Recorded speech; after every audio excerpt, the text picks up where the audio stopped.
Dal Vangelo secondo Luca. In quel tempo Gesù diceva anche ai discepoli: un uomo ricco aveva un amministratore e questi fu accusato dinanzi a lui di sperperare i suoi averi. Lo chiamò e gli disse: Che cosa sento dire di te? Rendi conto della tua amministrazione, perché non potrai più amministrare. L'amministratore disse tra sé: Che cosa farò ora che il mio padrone mi toglie l'amministrazione? Zappare non ne ho la forza, mendicare mi vergogno. So io che cosa farò, perché quando sarò stato allontanato dall'amministrazione ci sia qualcuno che mi accolga in casa sua. Chiamò uno per uno i debitori del suo padrone e disse al primo: Tu quanto devi al mio padrone? Quello rispose: 100 barili d'olio. Gli disse: Prendi la tua ricevuta, siediti subito e scrivi 50. Poi disse a un altro: Tu quanto devi? Rispose: 100 misure di grano. Gli disse: Prendi la tua ricevuta e scrivi 80. Il padrone lodò quell'amministratore disonesto perché aveva agito con scaltrezza. I figli di questo mondo, infatti, verso i loro pari sono più scaltri dei figli della luce. Ebbene, io vi dico, fatevi degli amici con la ricchezza disonesta, perché quando questa verrà a mancare, essi vi accolgano nelle dimore eterne. Chi è fedele in cose di poco conto è fedele anche in cose importanti, e chi è disonesto in cose di poco conto è disonesto anche in cose importanti. Se dunque non siete fedeli nella ricchezza disonesta, chi vi affiderà quella vera? E se non siete stati fedeli nella ricchezza altrui, chi vi darà la vostra? Nessun servitore può servire due padroni, perché o odierà l'uno e amerà l'altro, oppure si affezionerà all'uno e disprezzerà l'altro. Non potete servire Dio e la ricchezza.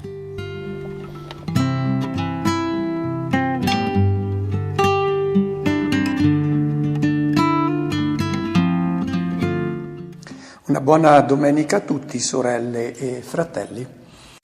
La parabola del Vangelo di oggi è forse la più difficile fra quelle che Gesù ci ha raccontato, perché si ha l'impressione che Gesù proponga come modello, come esempio da imitare, un amministratore disonesto.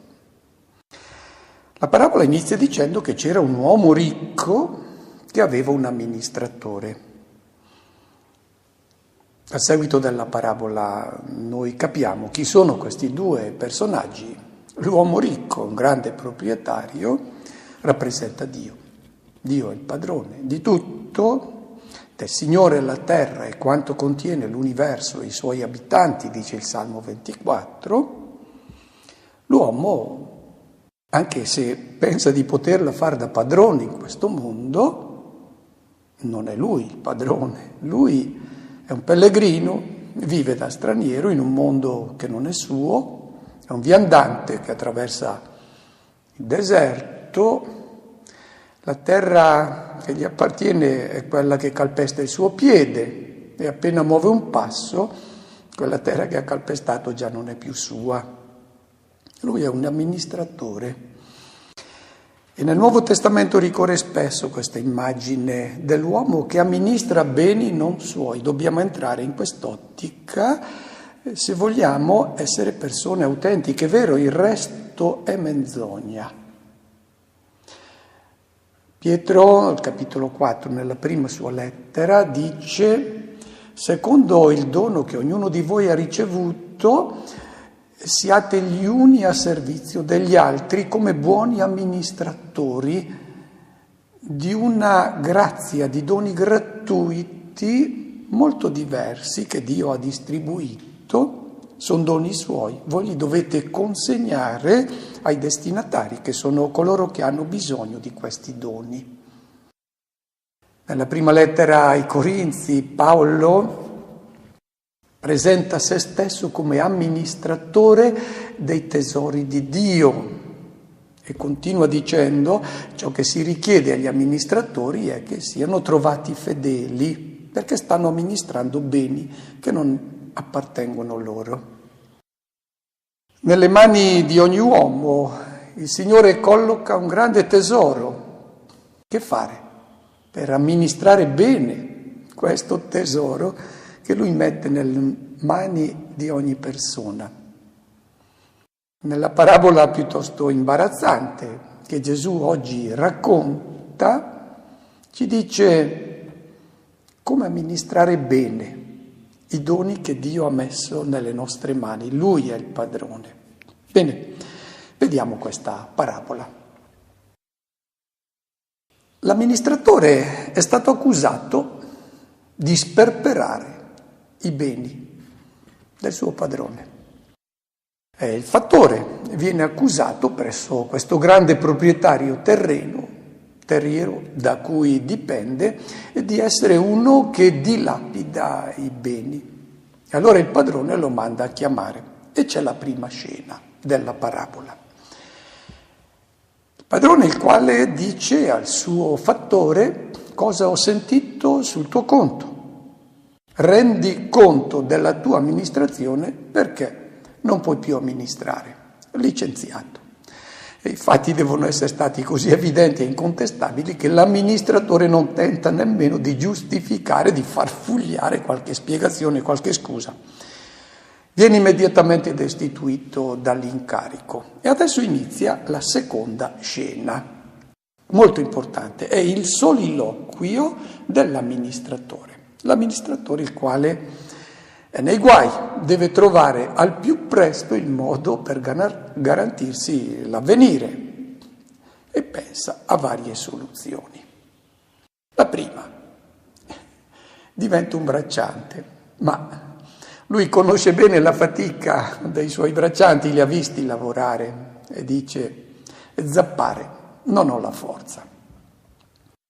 Altra possibilità: mendicare. Mi vergogno, uno come lui, che è sempre andato a testa alta, non può certo mettersi a mendicare. Pensa, gli viene l'idea giusta, il colpo di genio. So che cosa farò. E quello che è importante è il verbo greco che viene impiegato qui. Non è propriamente io lo so cosa farò. Egnon è un auristo, e l'auristo in greco ha un significato puntuale, proprio una lampadina che si accende improvvisamente, tac, ho capito cosa devo fare. Quindi ha pensato, ci ha rimucinato un po' e poi tac, so come risolvere il mio problema. Ho trovato la soluzione. Quando sarò allontanato dall'amministrazione, io devo trovare qualcuno che sempre mi accolga in casa sua. Lui ha pensato: comincio ad accumulare altri beni? No, mi faccio degli amici che abbiano una riconoscenza infinita nei miei confronti. Terza scena della parabola. Convoca i suoi dipendenti uno per uno. Per capire la giocata intelligente di questo amministratore, va chiarito che il grande proprietario terriero, il latifondista, e avete visto alle mie spalle, all'inizio del commento a questo brano evangelico, una grande pianura, la pianura di Netoffa. La foto è presa da Seforis, una pianura che Gesù ha visto tante volte, e in questa pianura era nato il latifondismo in Israele. In Israele il libro del Levitico proibiva la vendita della terra, perché la terra è di Dio, poteva solo essere ereditata, però quando non si è più osservata questa disposizione è nato il latifondismo, hanno cominciato ad aggiungere campo a campo e casa a casa, e qui abbiamo proprio il caso di un latifondista il quale vive lontano. Lui non veniva a vedere i suoi campi, tutto dipendeva dal fattore al quale il padrone richiedeva una certa quantità di prodotti. Ciò che riusciva ad ottenere di in più dai contadini, questo costituiva la commissione del fattore. È così che si arricchivano i pubblicani, i quali riscuotevano le tasse, ne consegnavano una certa quantità, quello che riuscivano ad ottenere in più rimaneva nelle loro tasche. Vediamo che cosa fa allora questo amministratore. Chiama uno a uno i debitori del suo padrone e dice al primo: tu quanto devi al mio padrone?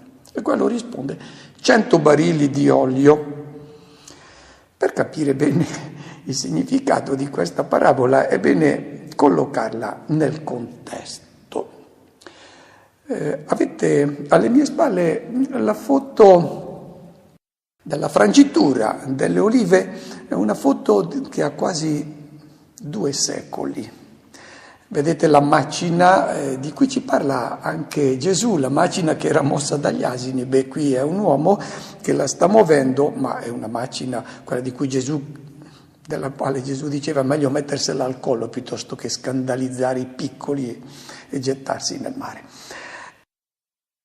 Dopo che era la frangitura delle olive, la pasta della frangitura veniva posta in sacchi oppure in cesti di vimini, e adesso vedete alle mie spalle come avveniva questa frangitura, così avete l'idea anche della quantità di olio che doveva essere consegnato da questo operaio dipendente dal fattore. Alle mie spalle vedete, sulla mia sinistra c'è un palo sul quale c'erano dei pesi. Ce n'è collocato uno, ma poi ne vedete altri 3 per terra. Perché? Perché quel palo schiacciava quei sacchi oppure quei cesti di vimini nei quali c'era la pasta della frangitura delle olive. È interessante notare come qui c'è soltanto uno di questi pesi, perché lì usciva l'olio migliore. Poi quando si mettevano altri pesi, man mano la qualità dell'olio diminuiva. Quando c'era il 4º peso era quello che poi veniva bruciato, serviva per le lampade. Vedete anche le giare nelle quali era collocato l'olio. La parabola parla di 100 barili. Il barile era un'unità di misura di circa 30 litri. Quelle giare invece ne contengono soltanto 20, ma ci serve per avere un'idea della quantità di olio che doveva essere consegnata da questo dipendente. Erano circa 3.000 litri, che corrispondono al prodotto di ben 150 olivi.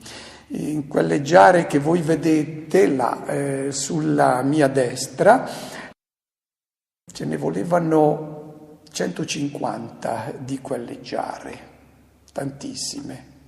Bene, il fattore dice a questo operaio: prendi la tua ricevuta, siediti subito e scrivi la metà.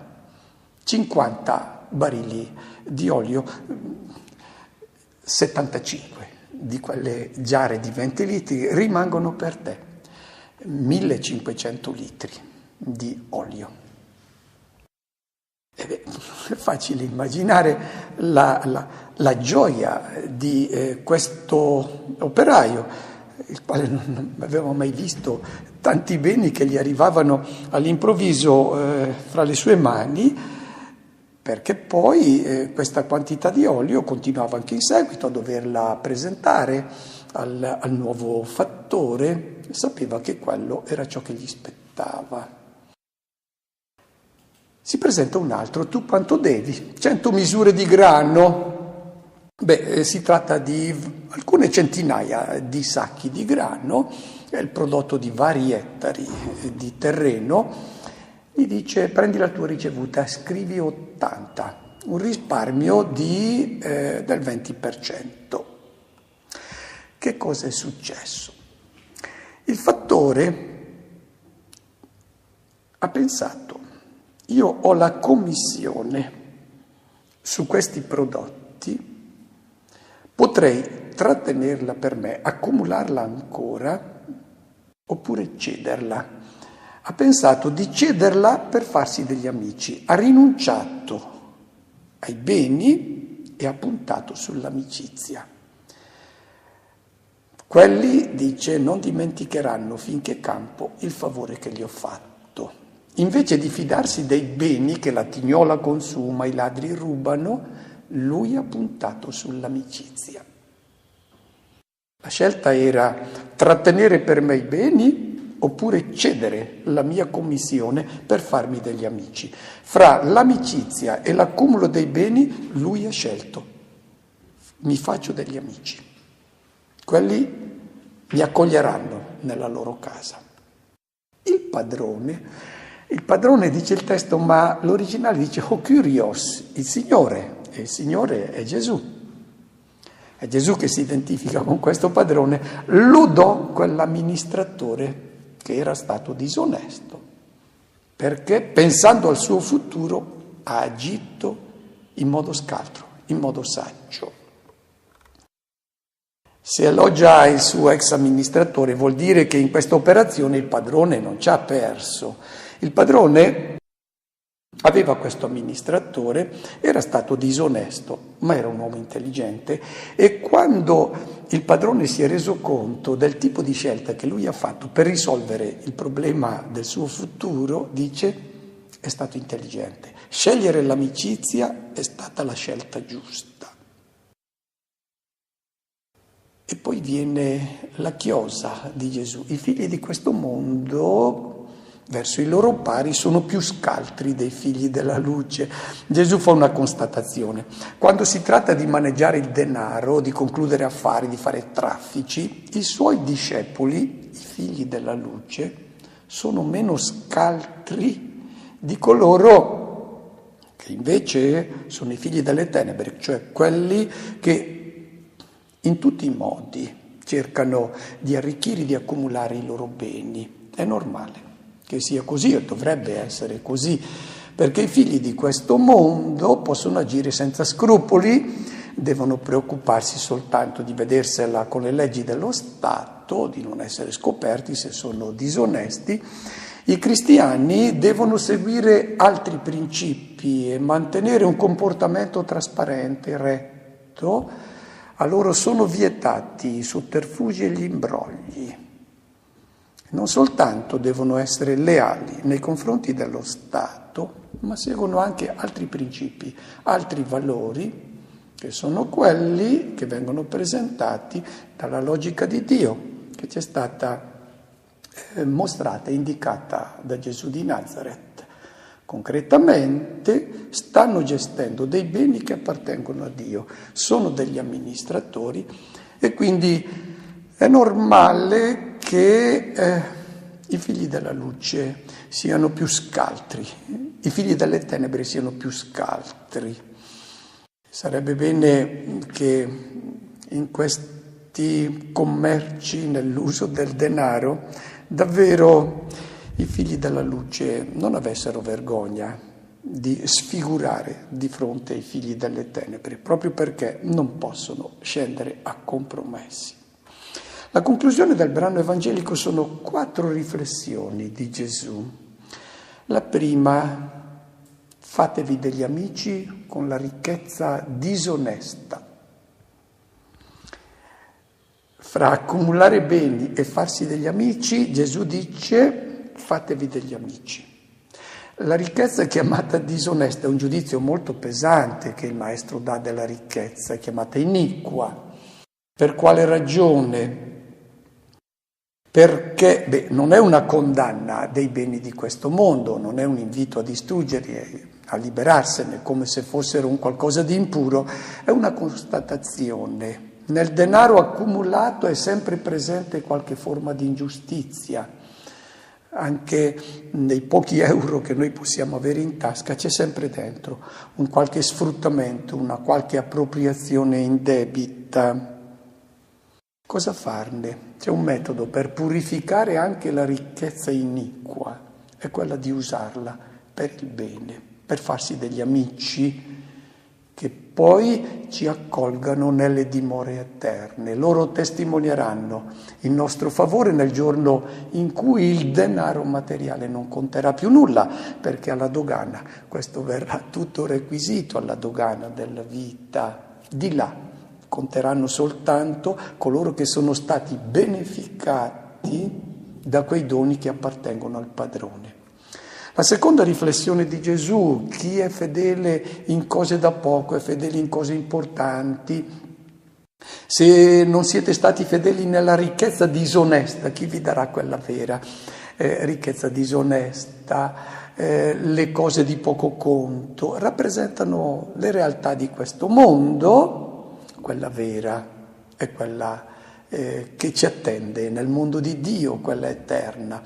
Poi ancora, se non siete stati fedeli, e questo è bello, nella ricchezza altrui, chi vi darà la vostra? La ricchezza altrui, i doni che Dio ha messo nelle nostre mani non sono nostri, appartengono ai destinatari, è a loro che devono essere consegnati.